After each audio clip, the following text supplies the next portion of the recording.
on camera. Today's December 10th, 2018. We're at the Atlanta History Center in Atlanta, Georgia. And I should look at the camera then, or does it matter? Yeah, sure. Whatever's comfortable for you. It's just a conversation, so you can look wherever you want to look. We're at the Atlanta History Center in Atlanta, Georgia. My name is Joe Bruckner. I'm a volunteer with the History Center. And with me is Roger Swasett, who is also a volunteer at the Atlanta History Center, and Sue Verhoff, who is the Director of Oral History and Genealogy at the Atlanta History Center.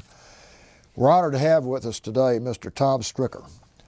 Mr. Stricker is a veteran and has agreed to come in and talk to us about his experiences in the military and his experiences in life.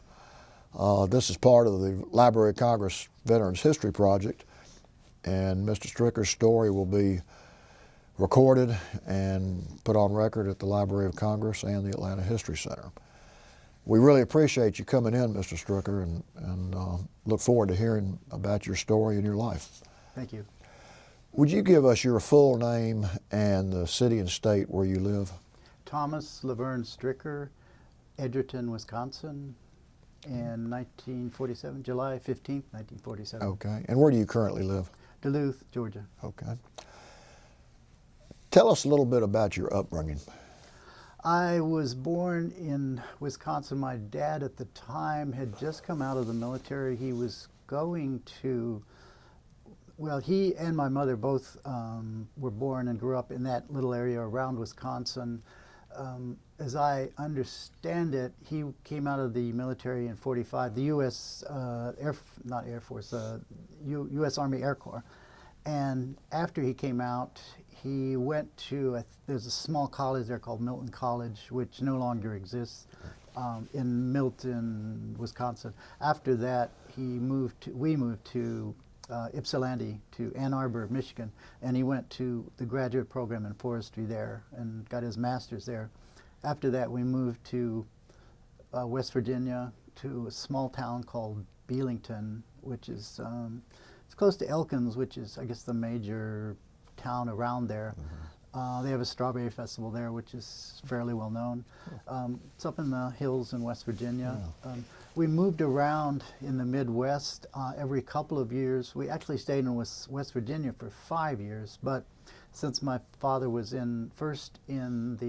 worked for the state of West Virginia as a in some kind of forestry area. After that, he worked for the U.S. Forest Service as sort of wildlife biologist was his title. So we moved every couple of years around the Midwest, from West Virginia to southern Missouri, and then southern Illinois, and then up in upper lower Michigan, Cadillac, Michigan. And then his last assignment was south of Madison, Wisconsin, but by that time I was in college, so it just happened that I went to the University of Wisconsin, which is pretty close to there, at Madison. Mm-hmm. So I have a bachelor's in political science, French literature, and a master's in library of science. Mm-hmm. But I went to school around the time, I'm part of the Woodstock generation, I guess. Mm-hmm. So when I was at Madison, that's when all the, I don't want to say agitation, but all the activity around the anti-war movement was going on. If you've seen the documentary, The War at Home, about the bombing of the math building there in '69, I think, that was right after I had graduated, and I remember reading about it when I was in basic training at Fort Leonard Wood. So I sort of came out of that kind of what you would call it, surrounding. I remember growing up thinking that the military was, we were always right. Remember the John Wayne movies and watching all the fighter pilots on Saturday mornings. Yeah. Remember after that going to the university, starting to rethink what was going on, whether this was actually correct. University of Wisconsin has a real liberal radical reputation and foundation. A lot of, I had a minor in political science, but also took a few history courses, and I think there was one professor there, William Appleton Williams. He wrote a fairly important book on American diplomacy called The Tragedy of American Diplomacy. It was on American foreign policy in, I think, the 20th century. So he really presented a picture that was 180 degrees different from what we had been brought up to believe. Yeah. So, so I was really questioning whether I was even going into the military, because there was a draft there, and I Yeah. knew that once I lost my student deferment. So what year did you grad? What year was this? 69. Okay. And actually, I had just enough credits to graduate, except I needed 3 more for a summer session. But after I'd been there for 4 years, then I was informed by my draft board that I was being reclassified from 4. No, was it 2S, which is student deferment, to 1A. And I told them, well, you know, I need 1 more semester to graduate. And I said, well, okay, we'll let you do that. Then we'll reclassify you so you can expect to be drafted. So just thinking about that, deciding, well, let me see what's available. Yeah. And I just happened to walk into a recruiter's office, and he said, well, you know, we got this language program. You could, it's, you have to enlist for it, so it won't be a 2-year term of service. It would be actually 4 years, Yeah. because 1 year would be studying the language in the Right. language school. Yeah. And then you'd have an extra year because it's an enlistment rather than a draft. So I thought about it and decided, well, you know, make the best of a, have to say this, make the best of a bad situation, because I was really not committed Yeah. to what I'd been brought up with, Yeah. that I was really re-questioning, rethinking the direction our country is going in. Right. But in any case, I was listed, went into the military at Milwaukee. That's where the EES, the enlistment and whatever the station was called. From there, I went to Fort Leonard Woods and took the 8-week basic training course there in basic infantry, which I think just about everybody did who went into the into the Army. And remember just thinking, well, I don't really agree with this, but I probably should keep my mouth shut. Because when I was going in, I told my dad, well, I'm not going to let any sergeant, you know, tell me what to do. And he said, well, first time I smarted off to a sergeant, he put me on KP for 2 months. So you know, I just pretty much just went along. And I think a lot of people, perhaps not in basic training, but when I got to the language school, I can't remember, there were a few members who, you know, were committed to the American military, but a lot of the students that I served with or was in the Russian language class with pretty much felt the same way that I did. I mean, I was probably a little bit more outspoken about it, but as far as what everybody believed, I think I'm pretty sure that's what. Let me go back just for a second to your time at University of Wisconsin, particularly your later years there. Did most of the people you know there, or most of the students, eventually go into the military? I think very few. I remember there were a lot of how to get out of the draft courses, and They actually had courses on that? Yeah, no, not formal courses through the university, but a lot of they had what they called a free university, and that was one of the courses. Yeah. There are a lot of other different courses, Right, and just about anything you can imagine. Yeah. And there were, you know, all radical publications which had the same, and some of those I'm not even going to describe what they were on camera because they were pretty distasteful. But in, you know, it was such a turnaround from what I had you know, what I had learned growing up in the Midwest about the United States and the U.S. military. So yeah, and of course, as I mentioned, University of Wisconsin was very, very radical. They called it Mad City, and it still is. And, so I mentioned that the documentary that was shot about the period when I was there, it was, I think it was actually filmed or maybe produced in maybe the middle or late 70s, something like that. But it was covering the area, basically the Dow Chemical in '67 maybe, and this was not something new. They had always come on campus to recruit for employees, but there was a big hullabaloo about them at the time because they produced napalm, which was a real well, I guess napalm had been used in World War II, but it was used as an anti-personnel product, and there were pictures of. I remember one Pulitzer Prize-winning picture of a young Vietnamese girl who had all of her clothes burned off, and she was running, screaming down the road. And so this kind of. I've seen I've seen the Oliver Stone movies, and I've seen the. It's such a. Such a difference from what I had been brought up to believe. Right.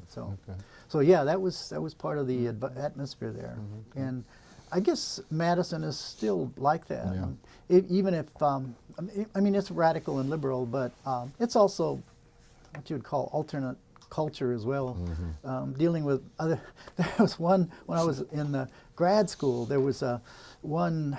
I'd probably call him a loony attorney, Edward something, and he was a practicing attorney, but this was the time when the comet Kohoutek was going to be visible close to the United States. He set up grandstands in this field outside of Madison and was charging admission because he figured that a spaceship would come down from the comet, and he had people believing it, buying tickets, and he wanted people to be there so they could greet the aliens. So those are the kinds of people that, that were in that. And so, Okay, so that's interesting. Just continue with your discussion of your time in the military.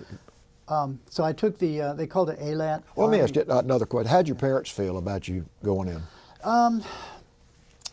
My mother was pretty radical, sort of, but I don't think to the point where we had a lot of really angry discussions about it. I mean, there was a generation gap. I didn't think they knew an awful lot, and I, of course, that was then. This is now. But so we didn't come to really emotional blows or anything, but. She was more or less resigned that, well, there's a military, you've got service, you have to pretty much do something about it. I think if I had decided to, and I knew a few people who had actually immigrated to Canada to get out of the draft, and others who had, as I mentioned, tried some pretty distasteful things. One person, when I went for my physical in Madison, there was a person who showed up in a bathrobe, and he looked like he was pretty much, he must have taken some kind of drugs because he was very, call it mellow.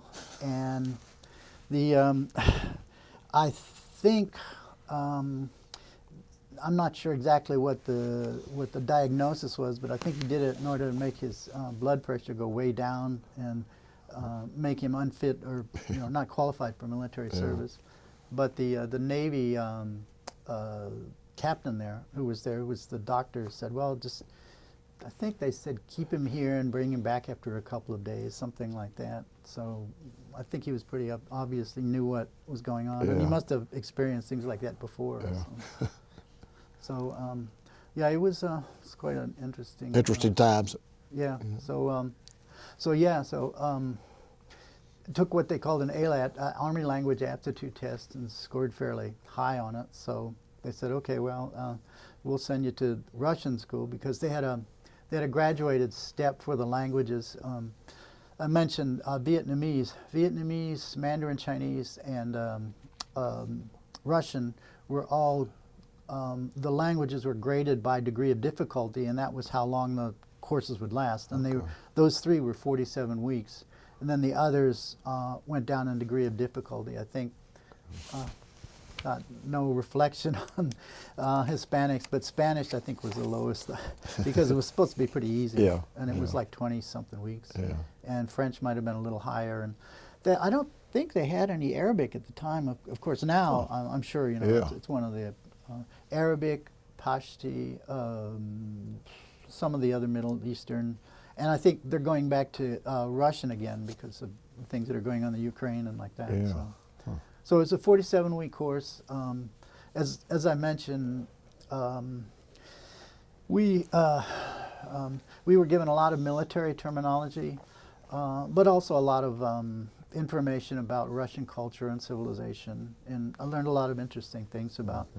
Didn't realize that until the Mongol invasions of 1240 something, the two provinces of I guess we'd call them Rus and Kiev had been actually fairly advanced, more advanced than Western, France and England and like that at the time. They'd actually abolished slavery and they'd given rights to women.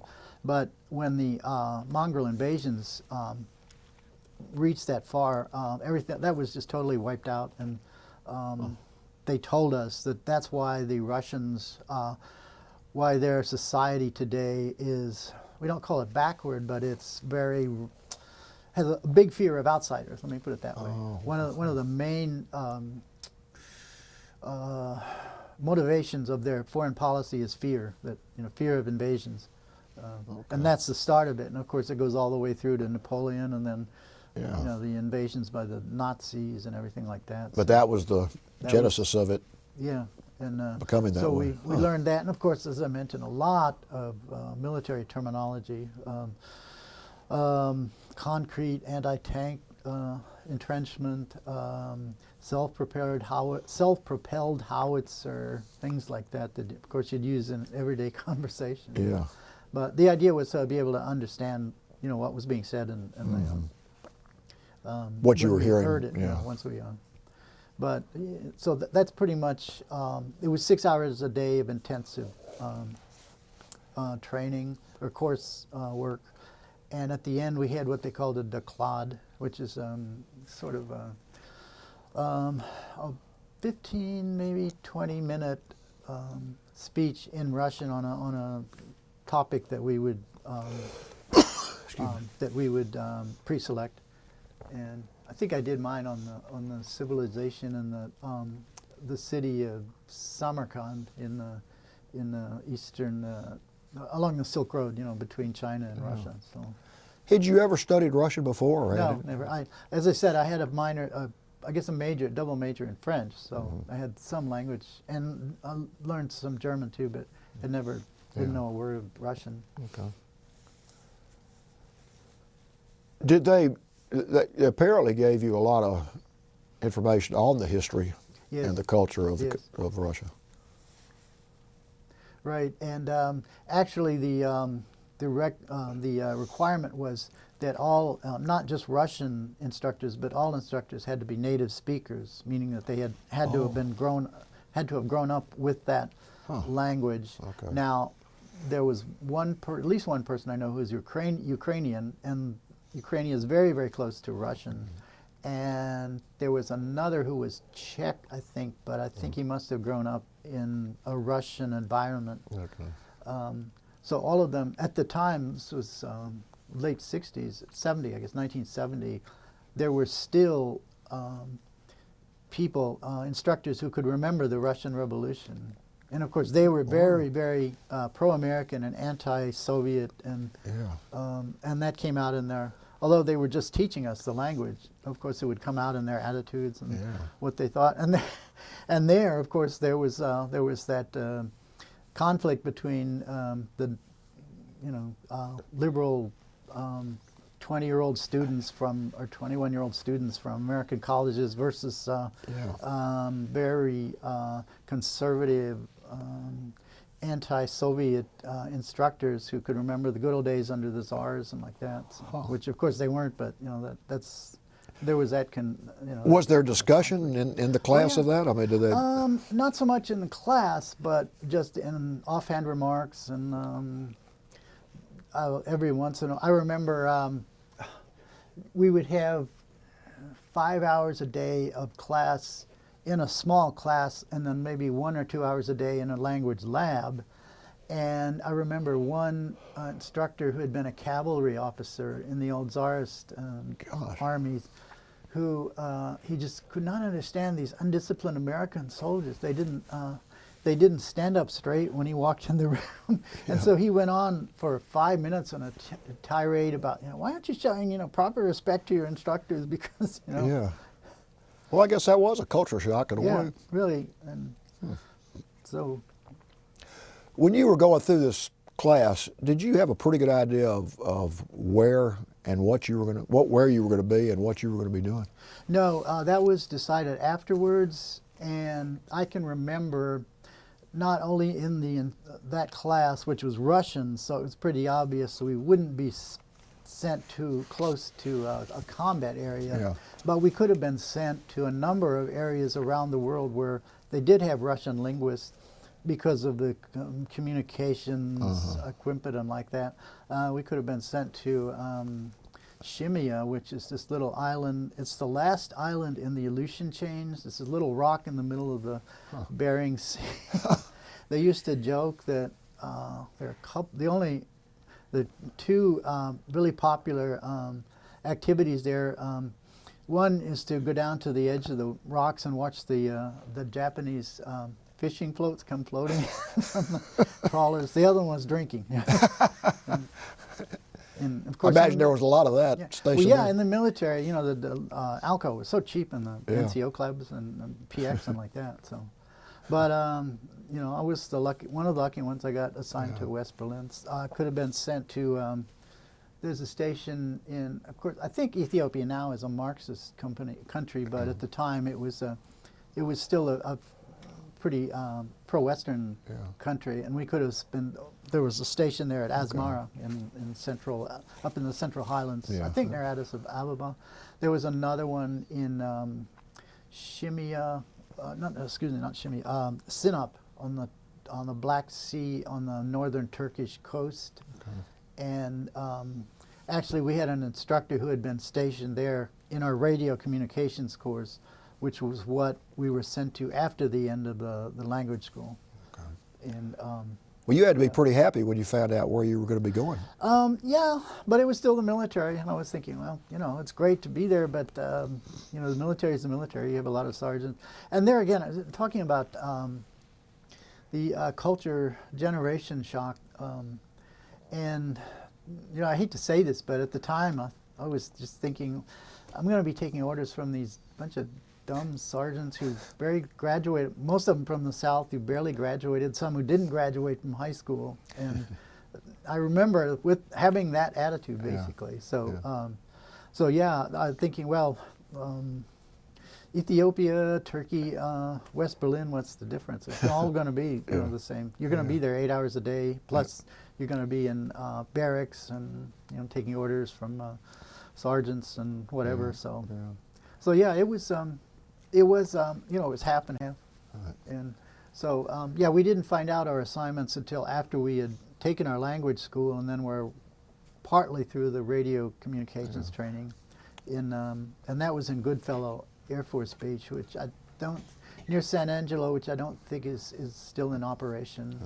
It was way out in the flat desert plains in western Texas. So not much to do there. There again, but go to the PX and get a lot of alcohol and whatever.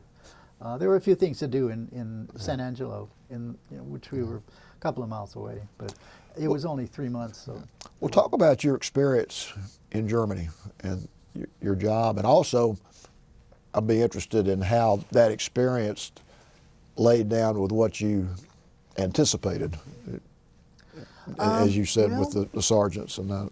Right, and what I was expecting is that we would use the language, and I'm going to have to sort of tiptoe around this because I'm not sure exactly what we're still allowed to say about how we conducted the activities.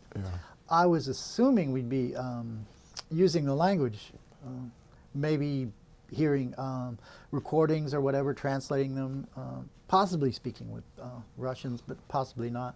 But it turned out to be mostly just radio communications, just listening to recordings, and we hardly ever used the language, let me put it that way. And we were told, and I guess I can probably say this, that the Russian, we were in West Berlin, there was a little background here. we were stationed on the top of this mountain called Teufelsberg, which is it's German for a Devil's Mountain, and it was also called Trümmerberg, which is Garbage Mountain.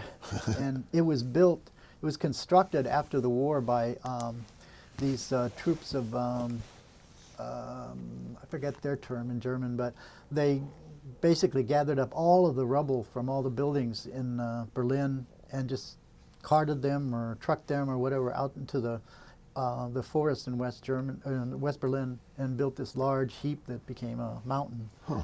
And from what I understand, some of the radio specialists in the Army tested and found out that that was the best place to get radio signals from the forces around West Berlin. So they decided, okay, well, we're going to have an American station here, even though it was actually technically in the British zone, because there were three zones. Yeah. I think the American zone was the north. Well, I don't remember, but there were three specific zones, and this was in the British zone. Okay. I guess the American zone was in the southern area. British zone was the middle, and the French was in the northern zone. So you were monitoring communications that were actually coming from the communist Right. territories. There were 30 Russian divisions surrounding in East Germany, surrounding West Berlin, and we were monitoring their communications. We were told that probably wouldn't hear a lot of Russian because the soldiers were not allowed to speak on the on radio, talk on radio. They could only use code words or mostly just numbers, number sequences. And so if they did happen to start talking, which happened once in a while, I don't think I ever heard myself a Russians. I guess maybe once or twice, but they did have recordings of occasionally some. Like on Lenin's birthday, a lot of the troops would get drunk and then just start jabbering away. And so they had recordings of that. Yeah. Which, and they would, sing Russian songs and pretty racy Russian songs. And, but it was, no, it was mostly just not, I remember feeling disappointed. Oh, I'm not using my language. I mean, why, American Army sent me to school and they said it would cost $30,000-$40,000 a year for all this training, and now it's. What language was trafficked in? Mostly just Russian, but very little spoken. It was all just code numbers, and I think that's as far as I really feel comfortable describing that. I'm sure it's totally different now. Well, of course, we're not there, so. Were you recording this? Was everything being recorded? Yeah. And of course now everything is, I'm sure, satellite and drones and everything like that. So it's totally different. But then it was satellite antennas and like that. And Now, if you could talk about this, were you periodically getting briefings on what's actually going on politically and militarily around there? Or? Not really, no. We just had to, from our recordings, we could tell what the movements, what the Russians were doing, but it was pretty much up to us to inform the superiors what was happening through what we were recording, and then they would listen to the recording or talk to us occasionally, and okay, well that's what they're doing now.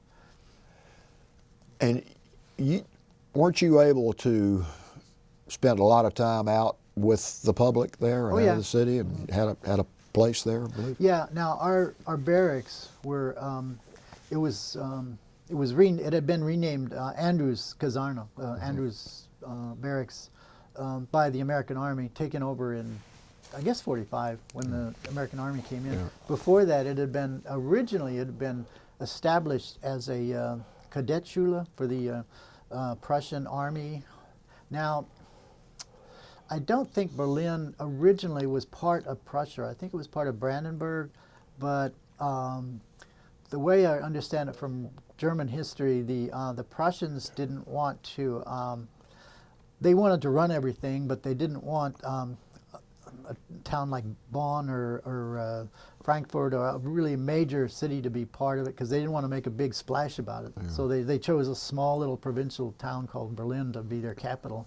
But they did set up a cadet school there, and our barracks was the cadet school. And that was in the 1880s, I think, right after German unification. And Hindenburg, von Hindenburg, the Yeah. general, he went to school there, and I guess all of the officers did. Right.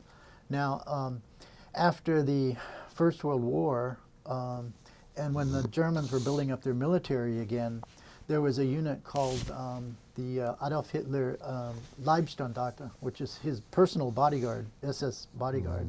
They started out as just a few hundred, and they were housed in that barracks. Then eventually they really grew to a few combat divisions, and so what the SS did, there were 5, I think, SS divisions. One of them was the Adolf Hitler Leibstandarte. So they stayed there for a while, and then they were sent to the Russian front. Yeah. But there were a bunch of stories about things that had happened when the Nazis first came in, and all the torturing that went on and things like that. A couple of people in our unit who were believers in ESP and some of spiritual things could swear they heard screams from the basement of what had happened when the when the Nazis took some of their opponents down into the SS cellars and like that. Yeah. But I didn't believe that. But I mean, that's where all the weapons were stored. Our armaments, that was our armory in the basement. But we never used them because, as I say, we were not really a combat unit. We were all communications. But yeah, so that's where we were stationed. And as you mentioned, I did, after a while, I was able to get a room off base for a while. But this was a few months like that. Mostly I just stayed in the barracks. Just a little side story. There was a person who, I guess he was in our unit, who I just remember his first name was John, and he had pretty long hair, as much as was allowed. Yeah. And I think we were allowed mustaches at the time. He, from what I understand, I don't think I ever actually met him, but he was the person who had that room before I did, that off-base room. So the landlord knew him. And what he had done was he had gone to Turkey or someplace where we had a base on a holiday or whatever, had loaded up a whole load of hashish and tried to smuggle it back into Berlin, and might have succeeded because all of the military flights went through the it's not an airport there anymore. It's a big public park. Keep thinking Teufelsberg, but anyway, he was going to go in through that air base, which was also a civilian air base or airport. But there was some kind of a weather thing or something, so that flight was diverted to Frankfurt. So everybody went through customs, and of course his stash was discovered. And I think he first went to a German prison for a while. He was there when I took over his room, and the landlord asked, "Well, do you smoke drugs?" And I said, no. And he said, "Well, yeah, John didn't either at first." And so they were saying that once he got out of the German prison, then the U.S. military would grab him and he'd go to Leavenworth. And, so yeah, and this landlord also, he was. I had always assumed that after the war, the Germans got rid of Nazism and then there was no more support for it, which was not true at all. This person who was almost my age, I mean, he was in his 30s, and he had a son who was a teenager, and he had a lot of conflict with his teenage son because his teenage son was like me, he was rebellious and he had long hair and didn't want to listen to anything what Daddy said. Yeah. And I remember him telling me, what we need, is something like the Nazis again. And then he said, like the Nazis. He made that distinction. And I guess when we went back just last month, there's a whole bunch of conflict there with skinheads and ultra right wingers, and that wasn't the situation at the time. But now, of course, they say that there are more Turks. The most Turks that are in any different location outside of Turkey are in West Berlin, or in Berlin, and so there's a big conflict like that. And actually, there was a party called Alternative for Deutschland, AfD, which is one of the big challenges to Merkel. I think that's why she finally decided to resign. She wasn't able to get a workable coalition in the Bundestag, and they told us that when we visited the Bundestag in our tour last month. Finally, she just said, "Well, I just can't do it." So she sort of was a lame duck for a while, and finally I guess she's resigned, or said she's going. She's still there. She's still chancellor, But she's going to be resigned as head of the CDU party. And so that was, and this personal experience, we didn't do any KP in the barracks. It was all done by what they called euphemistically Gastarbeiter, guest workers. In the 60s, the Germans had they had a very booming economy. They had a lot of jobs that they thought, like they talk about today with immigrants in our country. Well, these jobs, nobody wants them, so we'll bring in immigrants, to do it.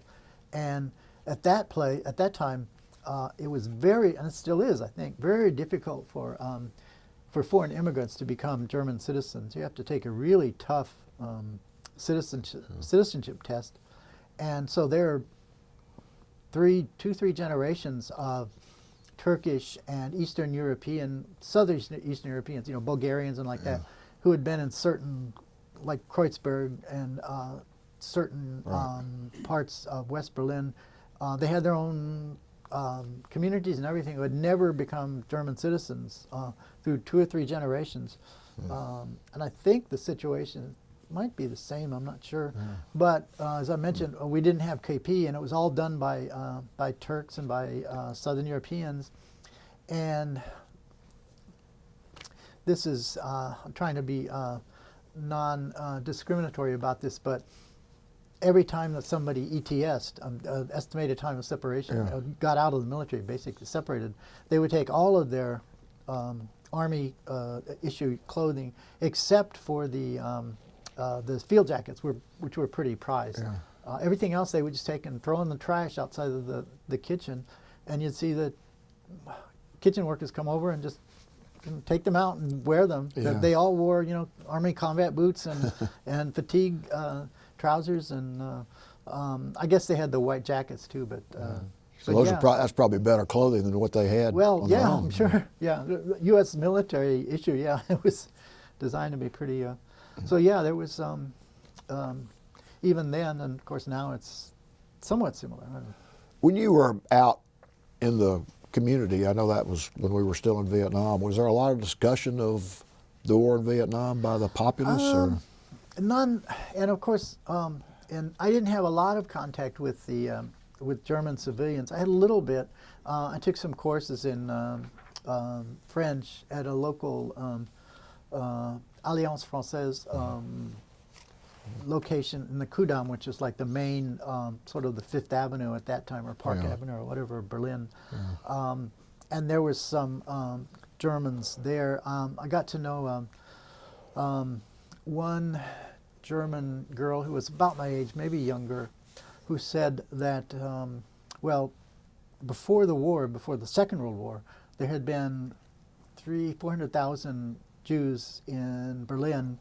Now there were perhaps 5,000 at that time, and I think they might be coming back.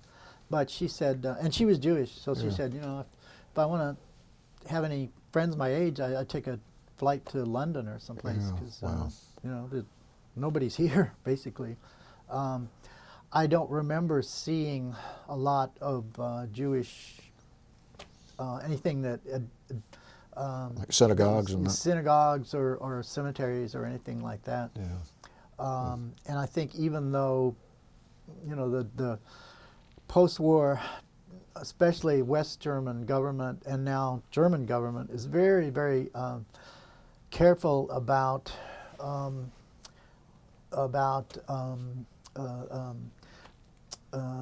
discrimination. If you make well, for example, you can't, it's against the law and you can be put in jail for singing the third verse of Deutschland über alles, which I've never actually looked at the words, but I think it just must be fairly material. And of course, if you make the Hitler salute, you know, that's against the law too. You can get put in jail for that. And they have a lot of, if you make, well, anti-homosexual remarks or, you know, things like that, that'll at least get you a ticket. You might be actually arrested for it too. So I think in some ways they're even more concerned about discrimination against minorities than we are in this country because of what they experienced through the Second World War. And before. I mean, that goes all through German history.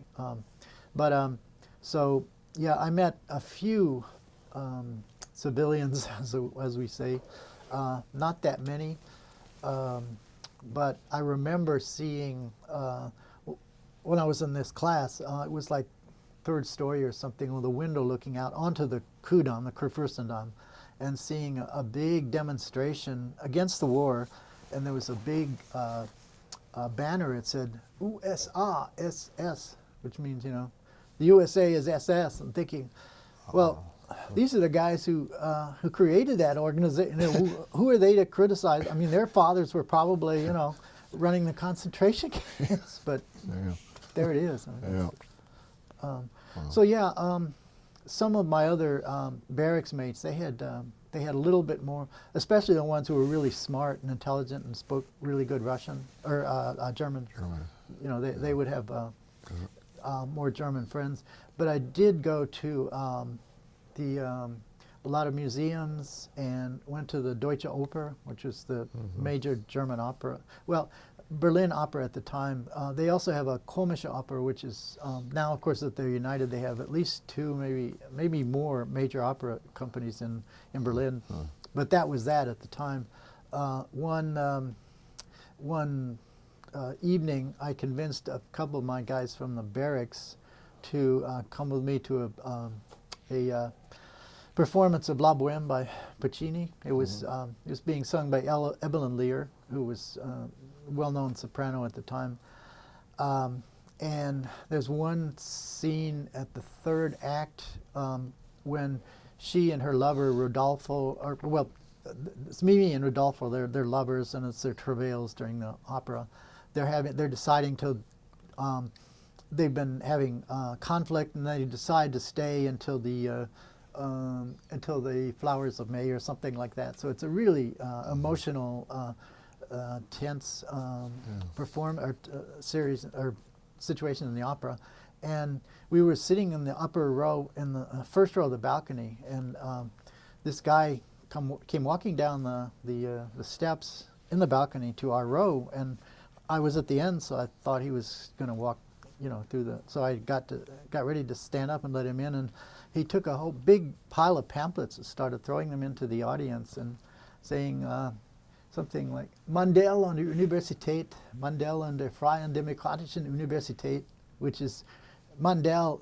It's almost a pun because Mandel is almonds in German, but it was also the name of a Marxist professor in the Free University who was there on a TDY or something for a couple of months, and the German Marxist students thought that he had been forced out of his position by either the American army or the West German government or the West Berlin government, forced by the U.S. Army to do this. So he was just throwing, and of course the singers on stage, they just, you know, the whole thing just stopped while this was going on.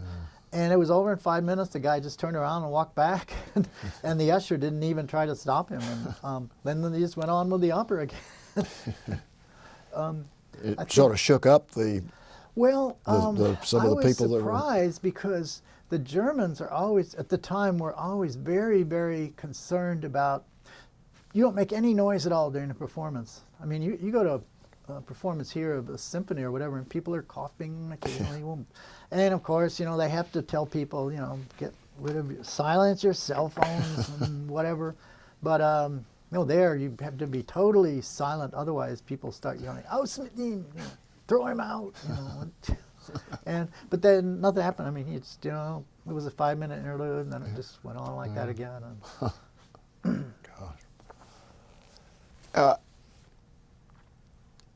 Is there anything else about your time over there you want to talk about? I mean, it's sort of a fascinating experience you had over there. Well, yes. My sister had a friend, a Norwegian friend from Trondheim, which is that's not the capital. It's one of the main, the biggest. I think it was the biggest city in Norway. She came over to visit her parents. My sister's friend did with my sister, so they invited me to come up and stay with them for a few days in Trondheim, and while I was in the army. And so her dad, a Norwegian, he was a veterinarian, had been in the resistance against the Nazis during the Second World War. And as she put it, he ran up and down the fjords, fighting against as a partisan against the Nazis. And after dinner one night, he just sort of turned to me and we were talking about the army or something, and he just out of the blue said, "We want you to stay." Because he had been aware what happens when a foreign military, occupies his country. Oh, interesting. Why I remember that is because that's the only time I ever remember any European expressing gratitude for the expense that the American taxpayer had gone through to keep. I forget how many troops we had. Maybe 500,000 in Europe at the time. It was sort of grudging, I think, on the Europeans' part that, well, all right, they're probably better than the Russians, but not by much, and just don't want to have anything to do with them. But they better stay here. But so I never heard of one mention of appreciation or thank you or anything like that while I was there. And that's why I was so surprised to learn about this program that I mentioned called it's run by a private nonprofit that is funded by the Berlin government called Checkpoint Charlie Stiftung, which is Checkpoint Charlie Foundation. And they have a lot of German-American friendship activities. One of them is this Welcome Home that they have, where they bring American military veterans who had served in Berlin during the Cold War, West Berlin during the Cold War, from 45 to 90, and bring them over for a week and put them up in a hotel and Talk about that experience, your dealings with the people and what you. Well, see, that's what was so surprising to me, the fact that the Germans actually showed appreciation for what we had, what the American Army had been like and had done that. And I mentioned the newsletter that which describes that our week in Berlin, which I'll send you a copy of. It's got a list of where we went and all the activities we participated in and things like that. One of the things that really struck me was there was we visited a German command center of the German Army out in the forest someplace in Berlin. I forget exactly where. But they had one little remembrance project they called Wald der Erinnerung, which is Remembrance Forest. It's where they have monuments to all of the German soldiers who had been killed in combat overseas after after after unification, actually, Yeah. after 1990, hadn't realized that there were that many who were who had been stationed in like Afghanistan and Iraq and in the Middle East. Apparently, there are quite a few who don't read that much about it. For me, I thought it was all just the American Army, but I guess there are a number of different nations that are involved. So they had, they showed us a lot of the names on the, not tombstones, but just on memorial plaques and things like that, which was kind of, I was surprised to see it, and also was a little bit, touched by it. That So I assume you saw a little bit different attitude among the hosts of that trip than you saw back when you were there in the 70s. Yeah, and the first time that I became aware of that was in 1990 when Germany was, and you heard it during the last week during the tributes to George H.W. Bush as well, that he had been so important, he had taken such an important role in helping Germany become reunified. But I remember in 1990, Helmut Kohl, who was the chancellor at the time, and the really heartfelt thanks that he gave to President Bush at the time and to the American people for their help, not only in reunifying Germany, but also, I guess it was understood, defending them against the Russian army, basically. Yeah. And one of the things that we learned was we had a visit to the American embassy there, and we met with the, what do they call her, the chief of mission, I guess. She's the person who takes over the embassy when the ambassador is not in residence. At the time he was in Washington. So we met with her for a couple of hours and basically just talked about her service. And she and there was a colonel there who was some kind of military attaché, I think, from the U.S. Army. He was telling us, well, probably can expect to see more American military presence here in Germany again because of what's going on in Ukraine and Crimea and what Putin is doing and like that. And that's interesting. which I'm not sure. I guess we have a presence in like Frankfurt or Rheinfelds or the air base there where they send all of the Rhine. It's something else. It's a giant military hospital where all of the people who have been injured in the Middle East are sent. Oh, okay. But so I think that's probably right now the only, as far as I know, I really don't keep up with it. Okay. But yeah, so I remember seeing that his, Chancellor Kohl's it really made an impression on me. It really sort of turned around. Well, maybe they really are appreciative. Maybe it was just that you hear a lot of radical liberal students, who are the ones who make all the noise. But maybe the Europeans are actually appreciative. And one of the things that we did during the week was to we talked to several classes of high school students, German high school students in our school. I mean, we went to several different high schools. Our school was the Wilma Rudolph Schule, which it was named for Wilma Rudolph, who was the American sprinter, I think, who got the gold medals in 1960 or something. So they named it for her. And so I made a point of pointing out and quoting what Chancellor Kohl had said about the American presence there, and also another thing that sort of turned gave me a little bit different view on the American presence there was reading what General Powell had said, Colin Powell. Somebody had asked him, I think it was the former Archbishop of Canterbury, had said, well, Colin, isn't this just another way for America to gain some more territory?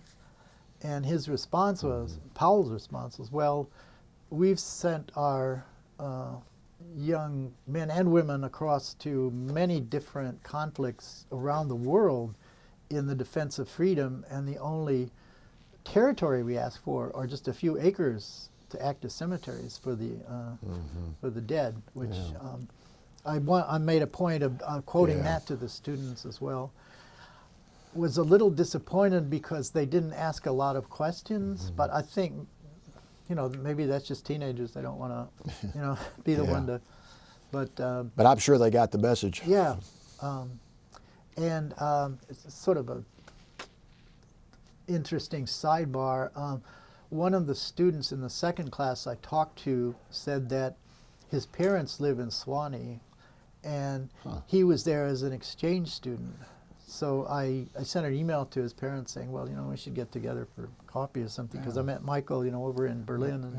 And of course I said he was very well-mannered and very, you know, polite and everything. Of course they were glad to hear that. Good. So, you know, one of these, what is it, what's that thing that, 6 degrees of separation or something. Oh, yeah.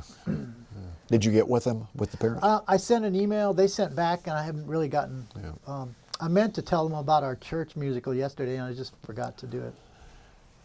When did you come back from Germany, going back to when you were in the service? Now, I ETS'd. No, it wasn't ETS. I more or less separated. They had what they called a European out, which meant that you could ETS in Europe and then spend a year there and still take a military flight back to the States. So I studied French in southern France for 9 months with the GI Bill. Wow. So stayed in Aix-en-Provence, which is a really fascinating cultural center in the south of France, about 30 miles north of Marseille. So was there for 9 months, and then came back to Frankfurt, and then took the flight back to the U.S. And that was an extra year, I guess. Okay. So came back in '73. Okay. Talk a little bit about what you did throughout your career after you got out of the military. I assume you left the military then, but you didn't go back in after your studies. Okay. No, So- yeah, I actually they had what did they call it? Anyway, they knocked. This was at the end of Vietnam, close to the end, and they were the Congress was knocking off a lot of time off of enlistments. So I had a year knocked off of my enlistment. So I was actually only in for 3 rather than 4 years. Okay. And after I came back, I went to library school at the University of Wisconsin again at Madison, and it was still the same same old goofy place. Not so much anti-war activity then, because it was over. Watergate was a big thing then. So, but you know, that's what can you protest about that? I guess everything was going on in Congress in the the committee halls. But so I was there for maybe took 2 years to get a master's in library science. Had a number of paraprofessional jobs as in libraries. Didn't really feel like there was a lot of opportunity for advancement or for professional positions. Although I had been offered a position as an archivist actually in South Dakota at Pierre at the state capitol. But I decided, well, I want to see the world for a while. I don't want to get stuck in Pierre. Which, thinking about it, it might have worked out better. Who knows? But at the University of Wisconsin, there was a fairly strong archives program that was run by a former president of the American, I guess it's the American Archives Association, the AAA, and named Gerald Ham, and he was a professor there, and they had a lot of connection with the American Historical, the Professional Historical Academic Historical Association. So, so after that, deciding not to pursue the position in South Dakota, decided I need to move away from the Midwest and see what the world looked like outside, at least in the United States. So I moved Yeah. to Boston, worked there in first in some temporary jobs, and then I worked for 2-3 years as the assistant to the owner of this chemical instruments company, selling instrumentation to academic research, industrial research organizations and companies for 2 or 3 years, something like that. Didn't know a thing about chemistry, so I had to learn what these instruments did to be able to talk with the people on the phone and describe what they did and how they got set up and things like that. So that was a learning experience, but I did that for 3 years, and then looked at going into teaching, but decided instead. I remember looking at like the local newspaper and the New York Times and like that. You can see maybe 5, 6 library positions and page after page of computer management, database manager positions. So I decided there was probably more of an opportunity there. So have been working as a database analyst with companies around Atlanta, both temporary and long-term positions. Worked with a software company for 8 years over in Sandy Springs. We had a software product that we sold to real estate development companies. So worked there for 8 years. Did a lot of implementation, instruction on setting up the software and getting it ready for use by the sales offices, the real estate sales offices that used it, and eventually got into a little bit of programming the software behind the scenes as well. And since then I've worked in this program that Microsoft sells called SQL Server. It's a fairly large database. One of the 3 or 4 major database platforms that are available. Some others are DB2 and Oracle, and there are a couple of others, but I think those are probably the 3.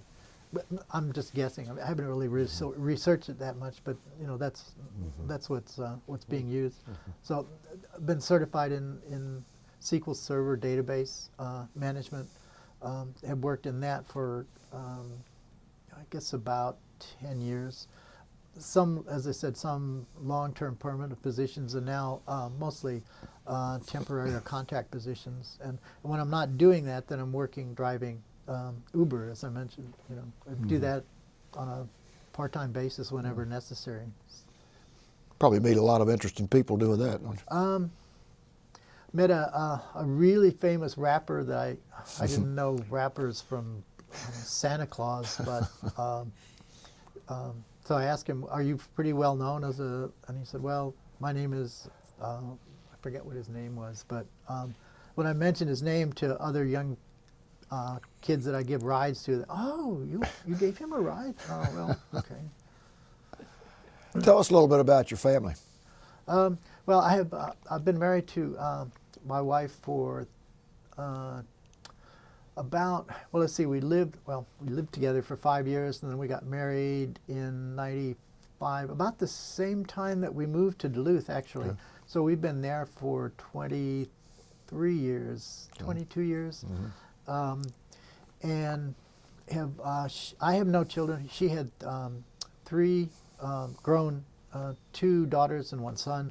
The son lives up in Brooklyn, and the daughters live out with their, one has a family, one is single out in California. One's in Southern California, the other one's in San Jose.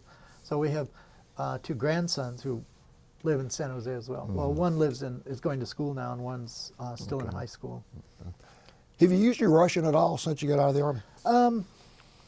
It's funny you should mention that. Only once that I can think of. Well, no, I did a little volunteer work when I was in Boston with Russian immigrants, so I got to talk with them, and actually got to know this Russian family who had moved there, and so would visit them maybe once a week, so I would learn polish it that way. Our church choir has in Duluth, one of the members is the cousin of Condoleezza Rice, and they were more like sisters than cousins, I think, at least the way she describes it. They more or less grew up together. So she's been to Condoleezza Rice has been to our church several times. She's performed with our choir and was able to speak Russian with her. Really? Ask her a few times, do you know Господин Putin? What do you think of him? Is he trustworthy? She would say diplomatic things like, well, he's Hitri, which is wily, foxy, She didn't want to be quoted as saying something too controversial, I well, guess. no, and this was after she was out of the government Yeah. because this was when after Bush had left the government. Yeah. So Let's stop here a second. Roger or Sue, do you have any questions? Not really anything that comes to mind. The language school, was that in Monterey? yes, Okay, want to make sure. at the time that I was there was one, and they called it DLI, Defense Language Institute West Coast, because there was one in the East Coast at Syracuse, I think. Now there's only one. It's DLI, so they just call it DLI, Defense Language Institute. I was. My wife and I go out to California. She goes out a lot more than I do to visit her children, but I've been out there a few times. And one time we drove down to Monterey, and when I was there before, I mean, in the 69, 70, it was pretty open. I mean, you could just walk right onto the base and walk all around. Nobody was going to challenge you or anything. Now, of course, after 9/11, big wire fences around the perimeter, and I went to the office and said, well, I went to school here in 1970.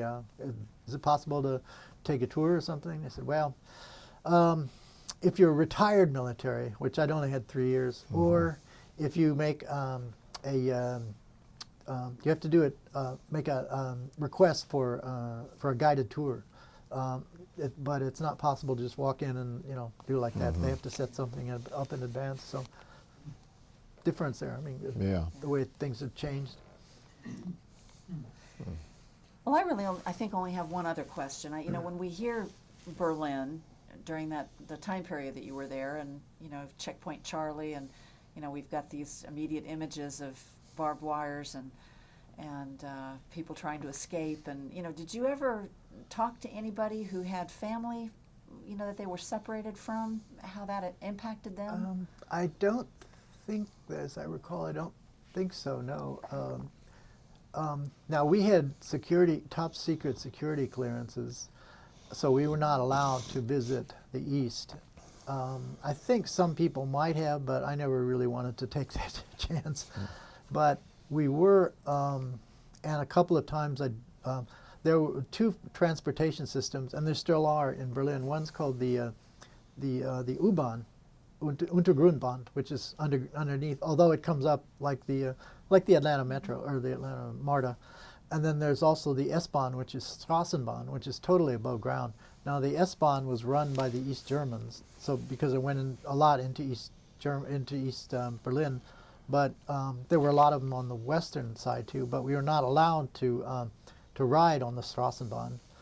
And then the U-Bahn went underneath downtown Berlin, and for 3 or 4 stops, it was actually under East Berlin. And it would make one stop. The doors would open up for 30 seconds, 45 seconds for anybody who wanted to walk out. And I don't recall if you needed a visa or not to go into, I don't think you did, into East Berlin, if you're just a tourist.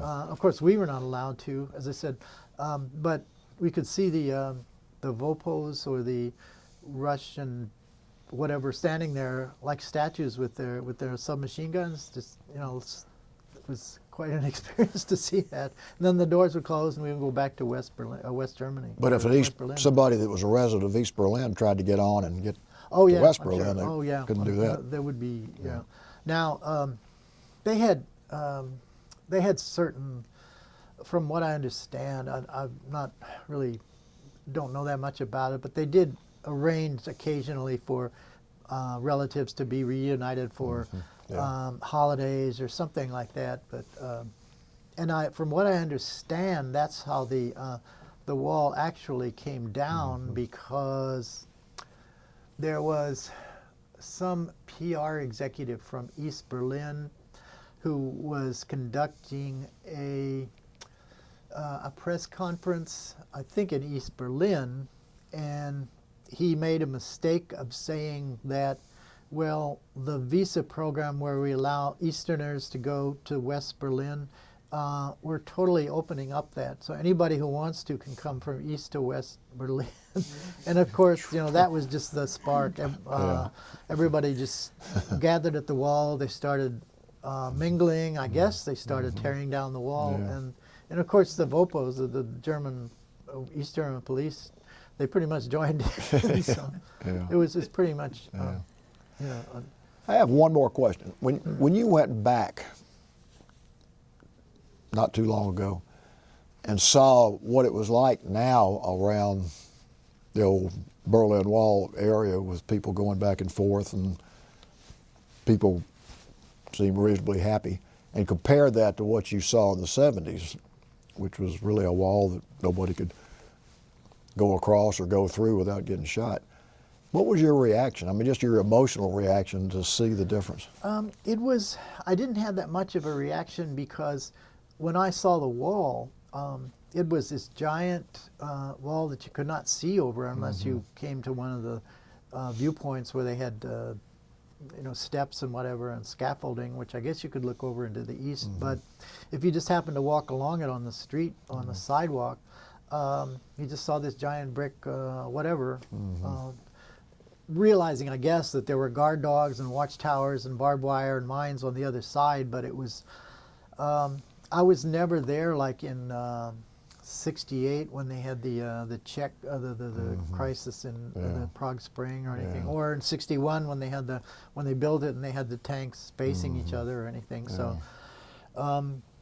for us, it was just it was a duty station, and we realized what was around us, but we never came in contact with the Russians at all. I don't think I ever met a Russian when I was there. I have since.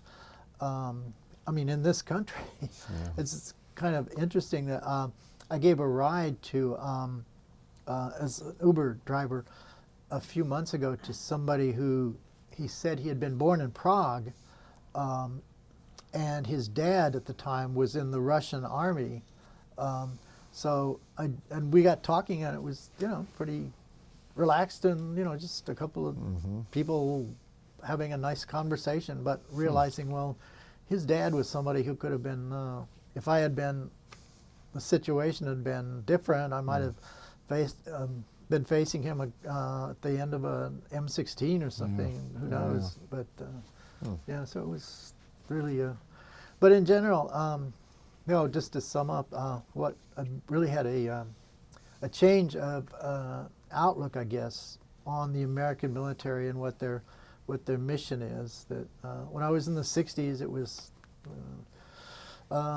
just a bunch of stupid, block-headed right-wingers who, you know, a lot of what we're doing is wrong.